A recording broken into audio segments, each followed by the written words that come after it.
భర్తని అన్నయ్య అని పిలవద్దు అని చెప్పేసి. దాని మీద కూడా వీడియో ఉంది.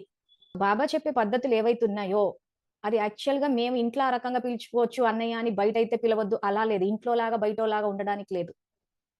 ఇంట్లో అయినా కానీ ఆ సోదర భావం అన్నది ఆత్మాన్న స్థితిలో చేయాల్సిందే. మేము ఇంట్లో అయితే అన్నయ్య, అక్కయ్య అని పిలుచుకుంటాం. బయట లోకానికి మాత్రము అలా పిలవమంటే ఇంత కన్‌ఫ్యూజన్‌ని నాకు తెలిసి ఎవరు తీసుకోలేరు. అలా మేము ఇంట్లో పిలుచుకుంటాం, బయటికెళ్ళాక సర్దుకుంటాం అనంటే అంత బుద్ధి మీద స్థిరత్వం ఉంటుందా? సో, ఇంట్లో పిలుచుకునే అలవాటుందంటే సహజంగా బయట కూడా వచ్చేస్తది. ఇంక అంత బుద్ధి మీద కంట్రోల్ ఉంటే ఈ పాటికి జ్ఞానం అర్థమైపోయి బయటికే వచ్చుండేది కదా! మరి. సో, ఇంట్లో ఆ రకంగా అన్నయ్య, అక్కయ్య అని పిలుచుకొని బయటికెళ్ళినప్పుడు మళ్ళీ ఏవండి అది ఇది అని చెప్పి మా మిసెస్ అని మిస్టర్ అంత బైఫర్కేషను, అంత బుద్ధి స్థిరత్వమే ఉంటే ఇన్ని సమస్యలెందుకొచ్చేవి? సో, అందుకే బాబా మురళిలో ఏం చెప్పారంటే అది పతిని అన్నయ్య అని దాంట్లో క్లియర్‌గా వేసి చూపిచ్చాం. భక్తిలో ఉన్నప్పుడు ఎలా అయితే పిలుచుకునేవాళ్ళమో అలాగే పిలుస్తాం.